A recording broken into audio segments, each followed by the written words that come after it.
ഫയർഫോഴ്സിനും രക്ഷാപ്രവർത്തകർക്കും ഈ പടക്ക നിർമ്മാണശാലയ്ക്ക് അരികിലേക്ക് എത്താൻ സാധിച്ചു എന്നുള്ളത് വലിയ ആശ്വാസകരമായിട്ടുള്ള കാര്യമാണ്. കാരണം 2:30-ക്ക് നടന്ന സംഭവമാണ്. ഇപ്പോഴാണ് അവർക്ക് ഈ ശാലയ്ക്ക് അരികിലേക്ക് എത്താൻ കഴിഞ്ഞത്. കാരണം അത്രയും വലിയ സ്ഫോടനമാണ്. 5 പുരകളാണുള്ളത്. ഈ 5 പുരകളിലെയും ഈ പടക്കങ്ങൾ പൊട്ടിത്തെറിക്കുന്ന അല്ലെങ്കിൽ വലിയൊരു സ്ഫോടനം തന്നെയാണ് അവിടെ സംഭവിച്ചത്. ഫയർഫോഴ്സിനടക്കം ആ പ്രദേശത്തേക്ക് എത്താൻ കഴിയുന്നില്ല. ഡ്രോണിന്റെ സഹായത്തോടു കൂടിയാണ് ആളുകൾ അവിടെ ഉണ്ടോ അല്ലെങ്കിൽ തീ എത്രമാത്രം ഉയരാൻ സാധ്യതയുണ്ട്, കൂടുതൽ ഇടങ്ങളിലേക്കൊക്കെ ഇത് പടരുമോ എന്നതൊക്കെ നിരീക്ഷിച്ചത്. ഇപ്പോൾ എന്തായാലും ഫയർഫോഴ്സും നാട്ടുകാരും രക്ഷാപ്രവർത്തകരും ഒക്കെ അങ്ങോട്ടേക്ക് എത്തിയിട്ടുണ്ട്. തീ അണയ്ക്കുന്നുണ്ട്. തീ ഏകദേശം അണച്ചുകൊണ്ടിരിക്കുകയാണ്. ഇനി അതിന്റെ ഉള്ളിൽ എത്ര പേർ അകപ്പെട്ടിട്ടുണ്ടെന്നാണ് നമുക്ക് അറിയേണ്ടത്. അവരെയൊക്കെ എത്രമാത്രം ജീവനോടെ പുറത്തെത്തിക്കാൻ സാധിക്കും എന്നൊരാശങ്കയാണ് നിലനിൽക്കുന്നത്. എന്തായാലും 9 മരണം സ്ഥിരീകരിച്ചിട്ടുണ്ട്. മരണസംഖ്യ ഉയരാൻ തന്നെയാണ് സാഹചര്യം. ആശുപത്രിയിൽ എത്തിച്ചവരിലെയും നില അതീവ ഗുരുതരമാണ്. ഈ ശരീര അവശിഷ്ടങ്ങൾ ചിന്നിച്ചിതറിയ അവസ്ഥയിലാണ് ഉള്ളതും. ഈ ചാക്കിനാക്കിയാണ് ഓരോ മൃതദേഹങ്ങൾ ആശുപത്രിയിലേക്കൊക്കെ എത്തിച്ചത്. ഇനി ആളുകളെ എത്രമാത്രം രക്ഷിക്കാൻ കഴിയുമെന്നതാണ് ഉറ്റുനോക്കുന്നത്. ഇപ്പോൾ നേരത്തെ രക്ഷപ്പെട്ട ഒരാളെ പ്രതികരണം നമ്മൾ കേട്ടതാണ്. അതുപോലെ നിരവധി പേർ രക്ഷപ്പെട്ടിട്ടുണ്ട്. 7-8 ആളുകൾ രക്ഷപ്പെട്ടിട്ടുണ്ട്, ഓടി രക്ഷപ്പെട്ടിട്ടുണ്ട്.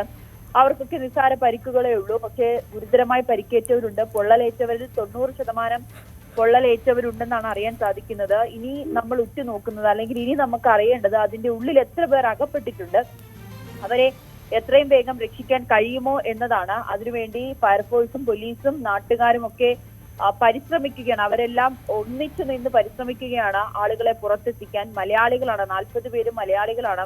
അതിൽ സ്ത്രീകളുണ്ട്. എന്തായാലും ആരോഗ്യമന്ത്രി അടക്കം തൃശ്ശൂരിലേക്ക് പുറപ്പെട്ടിട്ടുണ്ട്. ആരോഗ്യമന്ത്രി, അതോടൊപ്പം തന്നെ കേന്ദ്രമന്ത്രി സുരേഷ് ഗോപി ഉൾപ്പെടെയുള്ള എല്ലാ മുതിർന്ന മന്ത്രിമാരും നേതാക്കന്മാരും അല്ലെങ്കിൽ രാഷ്ട്രീയ പ്രവർത്തകരും എല്ലാവരും തന്നെ അങ്ങോട്ടേക്ക് ഓടിയെത്തിയിട്ടുണ്ട്. എത്രയും വേഗം ഈ ആളുകൾക്ക് കൃത്യമായിട്ടുള്ള ചികിത്സ ലഭിക്കുക, എത്രയും വേഗം അവർക്ക് ചികിത്സ ഉറപ്പാക്കുക എന്നൊരു ലക്ഷ്യം മാത്രമാണ് ഇപ്പോൾ മുഖ്യമന്ത്രി അടക്കം അതിനുള്ളൊരു നിർദ്ദേശം നൽകിയിട്ടുണ്ട്. ആളുകൾക്ക് എല്ലാ ആശുപത്രികളും സജ്ജമായിരിക്കുക, മെഡിക്കൽ കോളേജിൽ എല്ലാ ഉപകരണങ്ങളും എത്തിക്കുക, അല്ലെങ്കിൽ ആളുകൾക്ക് എത്രയും വേഗം ചികിത്സ ഉറപ്പാക്കാൻ വേണ്ടിയിട്ടുള്ള കാര്യങ്ങളെല്ലാം തന്നെ ചെയ്യുക എന്നതിനുള്ള സജ്ജീകരണങ്ങളെല്ലാം തൃശ്ശൂരിലെ എല്ലാ ആശുപത്രികളിലും സജ്ജമാണ്. അതോടൊപ്പം തന്നെ രേണുക, ഈ തൃശ്ശൂർ ടൗണിൽ വലിയ ബിൽഡിങ്ങുകളുടെ പല ചില്ലുകളും പൊട്ടിത്തെറിച്ചു എന്നാണ് അറിയാൻ സാധിക്കുന്നത്. ഈ പടക്ക നിർമ്മാണശാലയുള്ളത് ഒരു വയലിന് നടുവിലാണ്. അത് ഏകദേശം 14 കിലോമീറ്റർ ആണ് ടൗണിൽ നിന്നുള്ളത്, തൃശ്ശൂർ ടൗണിൽ നിന്നുള്ളത്. ആ ടൗണിലെ ബിൽഡിങ്ങുകളുടെ ചില്ലുകളൊക്കെ പൊട്ടിത്തെറിച്ചു എന്ന് പറയുമ്പോൾ എത്രമാത്രം ആഘാതമാണ് ആ സ്ഫോടനം ഉണ്ടാക്കിയതെന്ന് നമുക്ക് മനസ്സിലാക്കാൻ കഴിയും.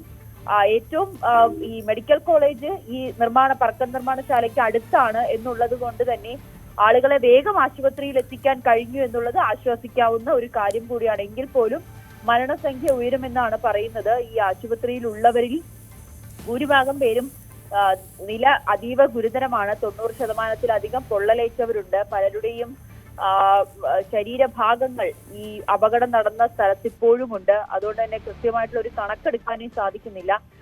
നിലവിലിപ്പോൾ ഈ ഫയർഫോഴ്സും രക്ഷാപ്രവർത്തകരും ഈ നിർമ്മാണശാലയുടെ അടുത്തേക്ക് എത്തിയിട്ടുണ്ട്. അവിടെ നിന്ന് തന്നെ തീ അണയ്ക്കുന്നുണ്ട്, പുക ഉയരുന്നുണ്ട്. ഇപ്പോഴും ഈ പടക്കങ്ങൾ പൊട്ടുന്ന ഒരു സാഹചര്യം കൂടി അവിടെ നിലനിൽക്കുന്നു എന്നുള്ളത് ചെറിയ ആശങ്കയുണ്ടെങ്കിൽ പോലും എത്രയും വേഗം അതിൽ പെട്ടുപോയ ആളുകളെ രക്ഷിക്കുക എന്നത് തന്നെയാണ് ഇപ്പോൾ ലക്ഷ്യം വെക്കുന്നത്. അവരെ ആശുപത്രിയിൽ എത്തിക്കുന്നതിന് വേണ്ടിയിട്ടുള്ള ആംബുലൻസും മറ്റ് സജ്ജീകരണങ്ങളും എല്ലാം തന്നെ പരിസരത്ത് റെഡി ആയിട്ടുണ്ട്. മന്ത്രിമാരും അതിനുള്ള നിർദ്ദേശം നൽകി. മുഖ്യമന്ത്രി അടക്കം ആളുകൾക്ക് ചികിത്സ ഉറപ്പാക്കുന്നതിന് വേണ്ടിയിട്ടുള്ള എല്ലാ നിർദ്ദേശങ്ങളും നൽകി കഴിഞ്ഞു. എത്രയും വേഗം അവരെ രക്ഷിച്ച് മെഡിക്കൽ കോളേജിലും മറ്റ് ആശുപത്രികളിലേക്കും കൊണ്ടെത്തിക്കുകയും അവർക്ക് കൃത്യമായിട്ടുള്ള ചികിത്സ ഉറപ്പാക്കുന്നതിന് വേണ്ടിയിട്ടുള്ള സജ്ജീകരണം ഒരുങ്ങി കഴിഞ്ഞിട്ടുണ്ട്. ഇനി ആളുകളെ രക്ഷിക്കുക എന്നൊരു പ്രവർത്തനമാണ് ഇപ്പോൾ നടത്തിക്കൊണ്ടിരിക്കുന്നത്. ഈ നേരത്തെ നമ്മൾ പറഞ്ഞതുപോലെ തന്നെ ദൃശ്യങ്ങൾ തന്നെ കാണാം. ചാക്കിലാക്കിയിട്ടാണ്, ചാക്ക് കെട്ടുകളിലായിട്ടാണ് ആളുകളുടെ ശരീരം കൊണ്ടുപോകുന്നത്. അത് കാണുമ്പോൾ തന്നെ ഏറെ വേദനിപ്പിക്കുന്നുണ്ട്. ചിതറിപ്പോയിരിക്കുന്നു ഈ സ്ഫോടനത്തിന്റെ ആഘാതത്തിൽ ശരീരഭാഗങ്ങൾ. നവമി, ഇപ്പോൾ രക്ഷാപ്രവർത്തകർക്ക് ഈ അപകടം നടന്ന സ്ഥലത്തേക്ക് പൂർണ്ണമായും എത്താൻ കഴിഞ്ഞിട്ടുണ്ടോ? തുടർ സ്ഫോടനങ്ങൾ ഇനി ഉണ്ടാകില്ല എന്ന് ഉറപ്പുവരുത്താനായിട്ടുണ്ടോ? എന്തായാലും തുടർ സ്ഫോടനം ഉറപ്പാക്കാൻ ഉണ്ടാകുമോ എന്ന് നമുക്ക് ഉറപ്പ് പറയാൻ കഴിയില്ല. കാരണം ഇപ്പോഴും അവിടെ 5 പുരകളാണുള്ളത്. അവിടെ അതിൽ ഒരെണ്ണം ഇങ്ങനെ സ്ഫോടനങ്ങൾ സംഭവിച്ചുകൊണ്ടിരിക്കുകയാണ്. അത് എത്രയും വേഗം അത് ഒഴിവാക്കാൻ അല്ലെങ്കിൽ അത് ശമിപ്പിക്കാൻ വേണ്ടിയിട്ടാണ് ഫയർഫോഴ്സും ശ്രമിച്ചുകൊണ്ടിരിക്കുന്നത്. 6 യൂണിറ്റ് ഫയർഫോഴ്സ് സ്ഥലത്തെത്തി തീ അണയ്ക്കാനും അല്ലെങ്കിൽ ഈ സ്ഫോടനം ഒഴിവാക്കാനും വേണ്ടിയിട്ടുള്ള ശ്രമങ്ങൾ നടത്തുന്നുണ്ട്. ഇപ്പോൾ മാത്രമാണ് ഫയർഫോഴ്സിന് ഈ രക്ഷാപ്രവർത്തകർ ഈ പടക്ക നിർമ്മാണശാലയ്ക്ക് അടുത്തേക്ക് എത്താൻ കഴിഞ്ഞത്. അത്രയും നേരം കഴിഞ്ഞിട്ടുന്നില്ല. ഈ JCB ഉപയോഗിച്ച് പാടത്തിന്റെ ബണ്ട് പൊളിച്ചാണ് ഒരു ഈ പരിധി വരെ എത്താൻ സാധിച്ചതെങ്കിൽ പോലും അടുത്തേക്ക് പോകാൻ കഴിഞ്ഞില്ല. അല്പസമയം മുമ്പാണ് രക്ഷാപ്രവർത്തകരും അതോടൊപ്പം ഫയർഫോഴ്സും ഒക്കെ ഈ പടക്ക നിർമ്മാണശാലയുടെ അടുത്തെത്തുകയും അവിടെ തീ അണയ്ക്കാനുള്ള ശ്രമങ്ങളൊക്കെ നടത്തിക്കൊണ്ടിരിക്കുന്നതും. ആളുകളെ എത്രയും വേഗം രക്ഷിക്കുക എന്നൊരു ലക്ഷ്യം മാത്രമാണ് മുന്നിലുള്ളത്. അതിൽ എത്ര പേരുടെ ജീവൻ നിലനിർത്താൻ കഴിയും എന്നതിൽ ഇപ്പോഴും ഉറപ്പ് പറയാൻ കഴിയുന്നില്ല. കാരണം ഇത്രയും മണിക്കൂറുകൾ കഴിഞ്ഞു. കൂടുതൽ വാർത്തകൾക്ക് News 18 Keralam YouTube channel subscribe ചെയ്യുക.